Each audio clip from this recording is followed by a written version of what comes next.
Big boss Kannada season 10 ಕಾರ್ಯಕ್ರಮದಲ್ಲಿ TRP ಕಾ ಮಾಮ್ಲಾ ಆಗಿದ್ದವರು ವಿನಯ್ ಗೌಡ.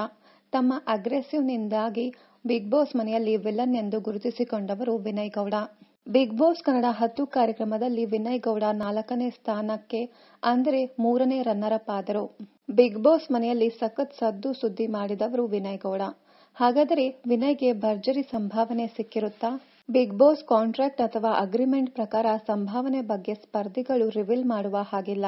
ವಿನಯ್ಗೆ ಲಕ್ಷಾಂತರ ರೂಪಾಯಿ ಸಂಭಾವನೆ ಸಿಕ್ಕಿದೆ ಎಂಬ ಗುಸುಗುಸು ಕೇಳಿ ಬರುತ್ತಿದೆ.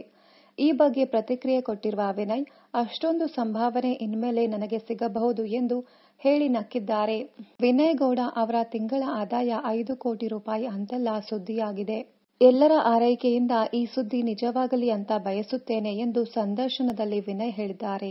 ಬಿಗ್ ಬಾಸ್ ಮನೆಯಿಂದ ಹೊರಗಡೆ ಬಂದ ಮೇಲೆ ಉತ್ತಮ ಅವಕಾಶಗಳ ನಿರೀಕ್ಷೆಯಲ್ಲಿದ್ದಾರೆ ವಿನಯ್ ಗೌಡ. ಕನ್ನಡದ ಬಿಗ್ ಬಜೆಟ್ ಸಿನಿಮಾಗಳಲ್ಲಿ ವಿಲನ್ ಆಗಿ ವಿನಯ್ ಗೌಡ ಅಬ್ಬರಿಸುತ್ತಾರಾ ಅಂತ ಕಾದು ನೋಡಬೇಕಿದೆ. ಬಿಗ್ ಬಾಸ್ ಕಾರ್ಯಕ್ರಮದಲ್ಲಿ ತಮಗೆ ಅಪಾರ ಪ್ರೀತಿ ತೋರಿದ ಅಭಿಮಾನಿಗಳಿಗೆ ಹಾಗೂ ವೀಕ್ಷಕರಿಗೆ ವಿನಯ್ ಗೌಡ ಧನ್ಯವಾದಗಳನ್ನು ತಿಳಿಸಿದ್ದಾರೆ.